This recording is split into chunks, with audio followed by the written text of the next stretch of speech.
I never thought this would be my story. You know, I always believed that if you loved someone deeply enough, if you gave them your time, your honesty, your loyalty, they would never betray you. I was wrong. It started on an ordinary Tuesday. That's the part that gets me. It wasn't some dramatic scene or a loud argument. It was quiet, almost too quiet. I came home early from work, thinking I'd surprise her with dinner. Just a small gesture, something to make her smile. But when I walked through the door, the silence hit me like a wall. No music, no sound of her humming in the kitchen, no scent of the vanilla candles she loved to light. I remember calling her name, setting the food down, looking around, thinking maybe she was in the shower or out for a walk, and then I saw it. Her phone buzzing on the counter. One message, then another. I don't know what made me look. Maybe some part of me already knew. The texts weren't coded. They weren't hidden behind clever names or secret apps. They were right there, blatant, intimate, raw. And they weren't from me. My heart didn't just sink, it shattered, right there in my own kitchen, with the damn takeout bag still steaming on the table. She walked in 15 minutes later. She froze when she saw me holding her phone. We didn't yell. We didn't fight. We just stood there, the air thick with everything unsaid. I looked at her, and she looked back. But it wasn't the same woman I had promised forever to. It was someone else, a stranger with her face. I didn't ask why. I didn't demand explanations or beg her to stay. I just walked past her, out the door, out of the house, out of the life we had built together. And I didn't say goodbye, because some moments in life are so painful, so earth-shattering, that no words could ever touch them. I remember walking down the street, the weight of everything crashing onto my shoulders and thinking, how did we get here? How did love turn into lies? This was the day everything changed, but it was only the beginning of the story. I don't even remember getting into my car. One moment I was in the doorway of our home. No, her home now. And the next I was gripping the steering wheel, staring through the windshield like the world outside had stopped spinning. I didn't cry. Not yet. I didn't scream or punch the dashboard like you see in the movies. No, it was worse than that. I felt nothing. It was as if someone had reached into my chest and flipped a switch. Everything that used to be bright, her smile, our plans, the ordinary things we built together, had just turned to static. I drove for hours that night. No direction, no music, just the sound of tires humming against the road and 1,000 questions racing through my mind. Was it something I did? Did she fall out of love with me and just didn't know how to say it? Comment ça, sir? Comment surprise, how long had it been going on? No menti others hundreded glax irs massa surid. Was it ever real? Or was I just filling space in her life until someone more exciting came along? I wanted to call someone. But who do you call when your whole world falls apart? My parents didn't even know we were having problems.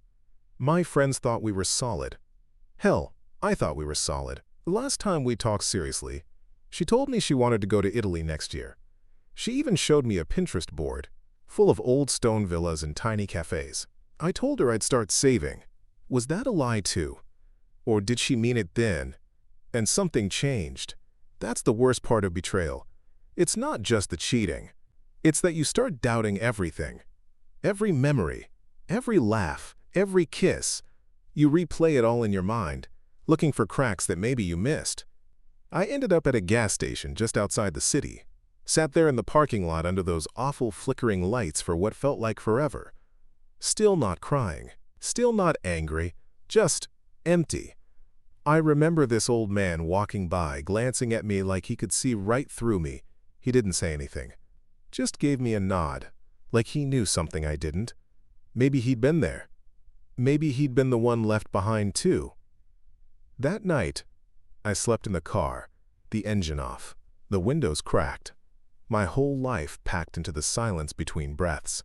It was the first night in 5 years I didn't go to sleep next to her. And strangely, I didn't miss her warmth. What I missed was the version of her I thought was real. But she wasn't. That version died the moment I saw those messages. And the man I was before that day died too. The next morning, I woke up with a crick in my neck, and the kind of ache that isn't physical. You know the kind I'm talking about, that hollow pain in your chest when you wake up and, for just a second, You forget. And then it hits you like a freight train. She cheated on me. It wasn't a nightmare. It happened. It was real. I went into the gas station bathroom, splashed water on my face, and looked in the mirror. What I saw surprised me. I looked like a stranger, unshaven, eyes bloodshot, shoulders slumped under the invisible weight of betrayal. But it wasn't just the exhaustion on my face that got me. It was the question echoing in my head. How did I let this happen to me? That's the twisted part about being betrayed. Even when you know it's not your fault, some part of you still wonders if you were the problem. If maybe you were too distant, too boring, too predictable. Names M. I was a good husband. I really believe that. I cooked dinner on Wednesdays. I sent her good morning texts even after 5 years. I remembered anniversaries, even silly ones. I held her when her anxiety made her collapse in tears. I stayed up late helping her prep for job interviews. Mrs. Abron. I gave her everything I had. But somewhere along the way, she started needing something else. Or maybe someone else. I don't know when it started. I don't know if it was emotional at first or if it was physical from the beginning. I don't even know if she ever truly loved me, or if I was just a chapter she always planned to end. What I do know is that betrayal doesn't just hurt, it rewrites your identity.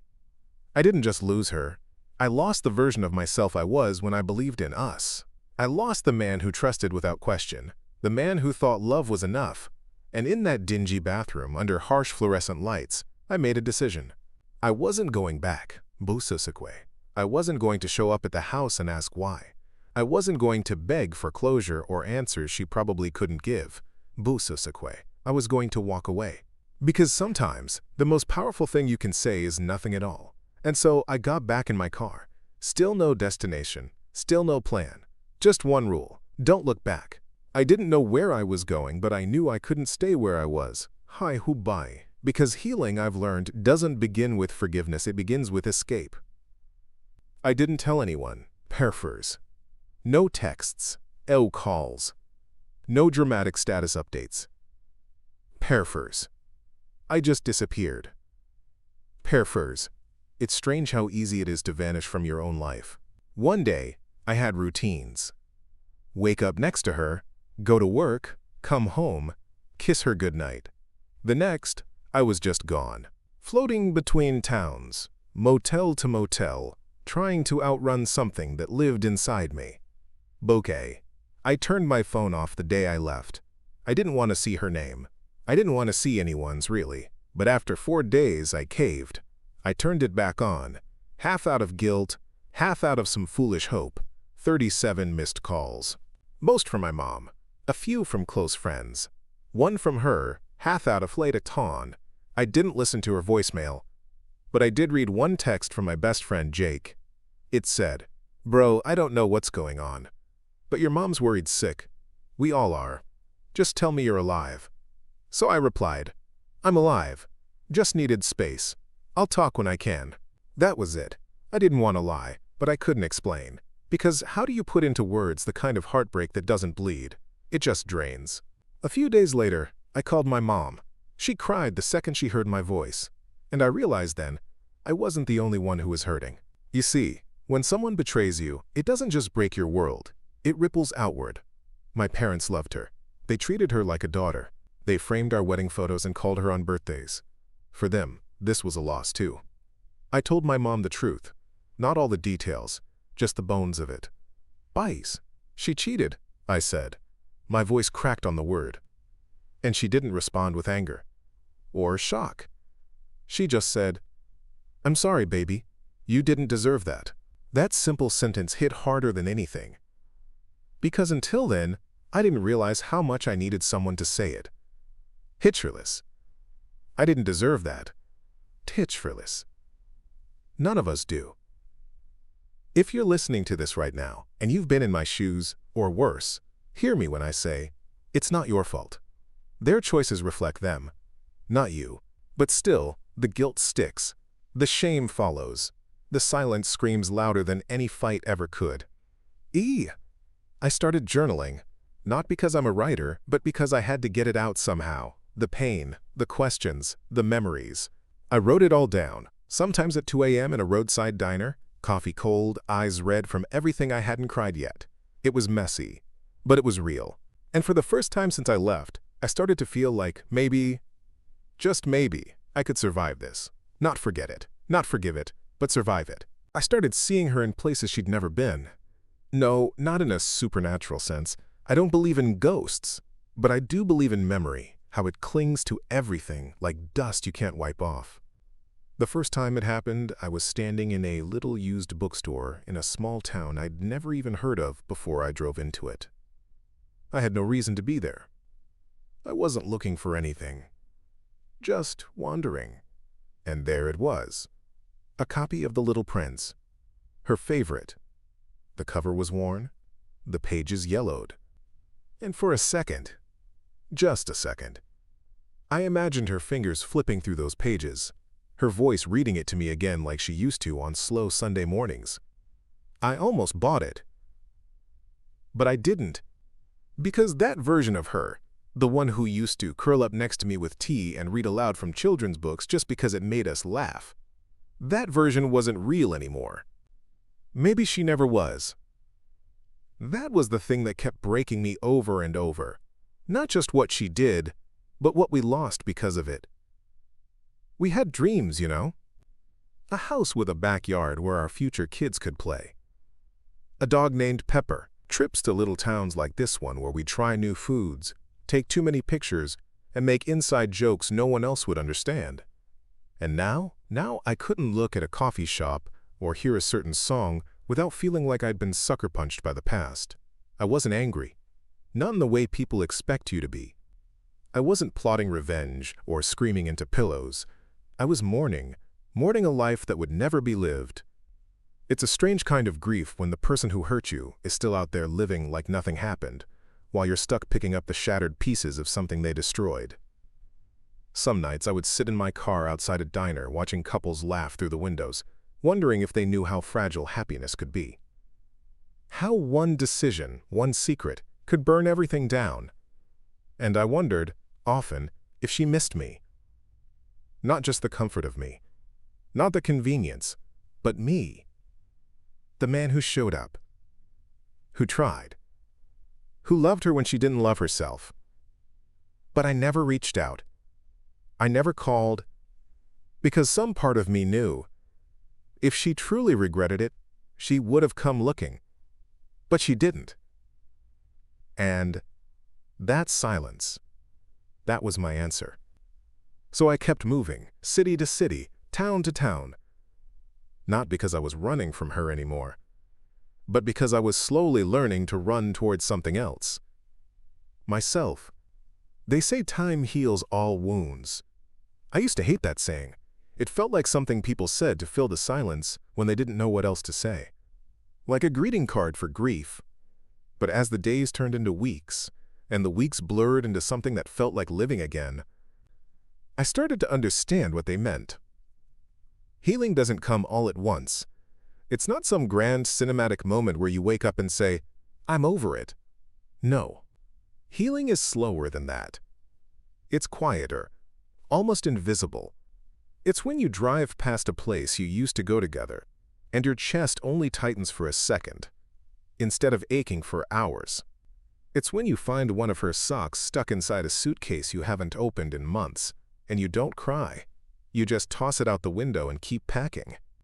It's when someone asks if you're okay, and you can finally answer, "I'm getting there," without forcing a smile. But here's the truth, they don't always tell you. Healing is not a straight line. Some mornings I woke up feeling almost like myself again. I'd go for a run, grab a coffee, nod to strangers like I belonged somewhere. And then, without warning, I'd see a couple holding hands, or a man picking out flowers at the market. And suddenly I'd be right back in the middle of it, back in the betrayal, the confusion, the questions. Did I not matter? Was I that easy to throw away? But I learned something important in those setbacks. Relapsing into pain doesn't mean you're broken. It means you cared. It means you're human. And somewhere in that mess of emotions, I began to rebuild, not with some master plan, but with little choices, tiny rituals. I started reading again. Not to distract myself, but to rediscover what I loved before I lost myself in loving her. I cooked for one. At first it was depressing, but over time it became peaceful. I made dishes I liked. I lit a candle. I played music. My music, not the playlist she curated. I was relearning who I was when no one else was watching.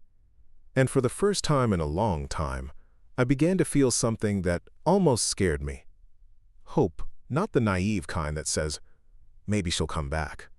No, the kind that whispers, maybe you'll come back to yourself. I wasn't healed yet. Not fully. But I was walking toward it.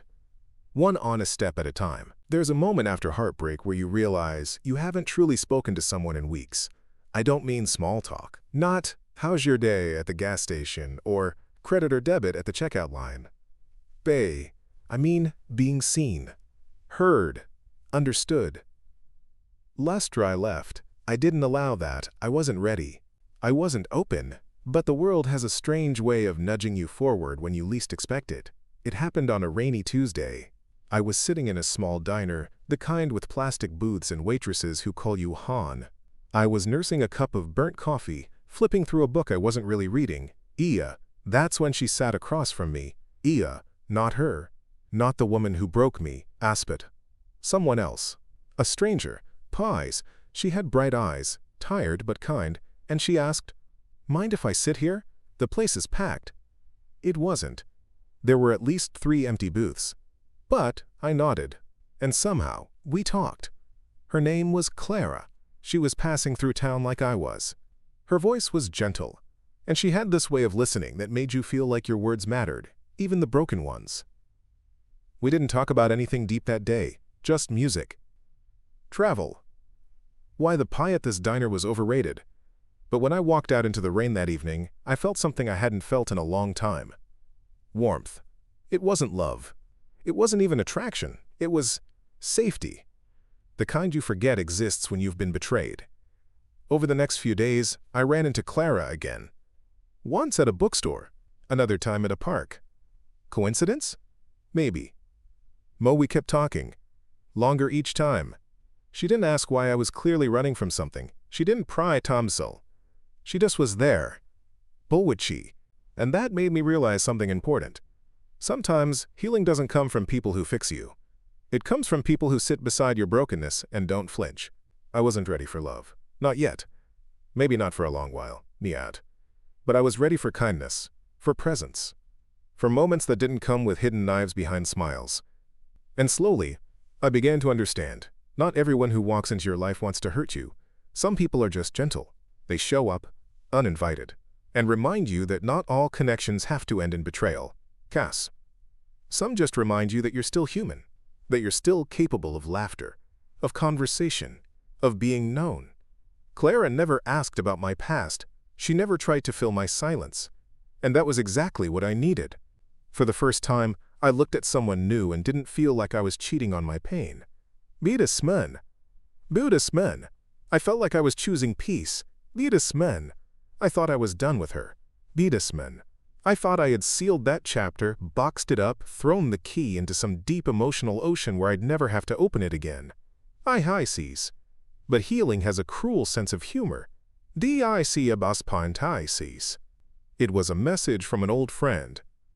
We hadn't spoken since I left. Truth be told, I had ghosted everyone connected to that old life. Mutual friends, family members, even people who had nothing to do with her. It was easier that way. But this friend, he found me. Somehow. His message was short. "Hey, I know you probably don't want to hear about her, but I thought you should know. She got engaged." I just stared at the screen. No anger, no heartbreak, no pit in my stomach. Just stillness. I waited for the wave of nausea, the trembling hands, the voice in my head that used to scream, "Was I not enough?" But it never came. Instead, I set the phone down, stepped outside, and sat on a bench overlooking a quiet lake. The air was cool. A few leaves floated gently down from the trees. Life continued, just like it always does. And then, something unexpected happened. I smiled, not because I was happy for her. Honestly, I don't know if I was. but because I realized she was no longer the center of my story. She was a chapter, a hard one, a painful one, but just that, a chapter, not the whole book. And I was still writing, living. Her engagement didn't mean she won. It didn't mean I lost. Holbo. It meant we were both moving forward. It meant we were both moving forward. In different directions, with different lessons. Palivin. For the longest time, I thought closure came from conversations. From apologies. From understanding why people hurt us. But now I see that closure can be silent. It can be a breath of calm when you hear their name and it doesn't sting. From understanding Venum, it can be the absence of emotion, not because you're numb, but because you finally made peace. I didn't reply to my friend. There was nothing left to say. One he wonders he had her path. One he wonders he had her path. And I had mine. I met Clara for dinner. We talked about a movie we both hated, laughed at the ridiculousness of the plot, and shared a slice of cheesecake. She didn't know what message I'd received that day. She didn't need to. Because the version of me sitting across from her wasn't the man who'd left without saying goodbye. He was gone, and in his place sat someone new. Someone quieter, stronger, and finally, free. I never did say goodbye. Mourned words anyway. That night, when I packed my bags in silence and slipped out the door, I left behind a version of myself. The man who waited, who forgave too quickly, who believed that love could survive anything, even betrayal. For a long time, I thought I owed her a final word. Shat. Some poetic closure. A deep conversation over coffee, where we would finally say the things we never had the courage to say. I imagined myself calm, composed. I would look her in the eye and speak my truth, not to hurt her, but to release myself. But time changed that. Now, if I ever saw her again, face to face, standing across from me in some random place, maybe years older, I don't think I'd need many words. Maybe I'd say, "Thank you." Yes, thank you. Not because she loved me well. She didn't. Not because I'm grateful for the pain. I'm not. But because that pain woke me up. She taught me how easy it is to lose yourself when you're trying to hold together something that's already falling apart. She taught me that love without respect is just manipulation in disguise. She taught me that silence is sometimes louder than shouting, and leaving can be the most powerful thing you ever do for yourself. And I'd want her to know that I'm okay. That I rebuilt. Slowly, quietly, on my own terms. I'd tell her that I met someone who didn't try to fix me, who just sat with me in the dark until I could see the light again. I'd tell her that I finally look in the mirror and see me, not someone trying to be enough for somebody else. I don't need an apology anymore. I don't need her tears or explanations or rewritten memories. Because the truth is, I've made peace with the fact that I'll never know why she did what she did. Maybe even she doesn't know. And that's okay. Closure isn't about hearing, "I'm sorry." It's about knowing you're no longer holding your breath for someone to become who they promised they were. If I ever saw her again, I'd smile. Not out of love, not out of bitterness, but because I'm finally free, and freedom, I've learned, is the most honest goodbye there is. If you're listening to this story because you're walking through something similar, because your heart is heavy with betrayal, confusion, or loss, I want you to know something first. You are not alone. I've been where you are, that dark place where every day feels like survival, where trust is shattered and the future looks blurry. Healing isn't a straight line. It's messy. It's backwards and forwards, good days and terrible nights. There's no timeline, no right way to feel or act.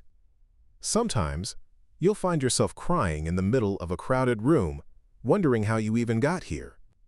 Sometimes, you'll laugh again unexpectedly, and it will scare you because it feels too soon. But it's okay. Harmful. You don't have to rush to forgive. You don't have to rush to forget. Harmful. What matters is that you keep choosing yourself. She keep showing up for you. Marsacho. She ipe. Marsacho. She ipe. She P-E-P-E-Pay. She P-E-P-E-Pay. She P-E-P. She P-E-Pay. You allow yourself to grieve, to feel angry, sad, betrayed. But then, when you're ready, you start to rebuild. Maybe it's small things. Getting out of bed, taking a walk, reaching out to a friend. Maybe it's bigger. Starting therapy, setting new boundaries, rediscovering passions you lost along the way. And know this: healing doesn't mean forgetting what happened. It means learning to live with it. Ahuri. To let it teach you what love should never be. Heri. To let it teach you how to protect your heart better next time. And one day, you'll look back, not with bitterness or regret, but with gratitude for your strength, for the courage it took to walk away, for the resilience it took to keep loving. Even if that love was for yourself, my story isn't special. It's messy, painful, and imperfect, just like yours. But if sharing it helps even one person feel less alone, less broken, then it's worth it. Because at the end of the day, we all want the same thing: to be seen, to be heard, to be loved, truly, deeply, and without betrayal. So hold on. Keep breathing. And remember, you are worthy of better. You deserve peace. And your story isn't over yet. Thank you for listening.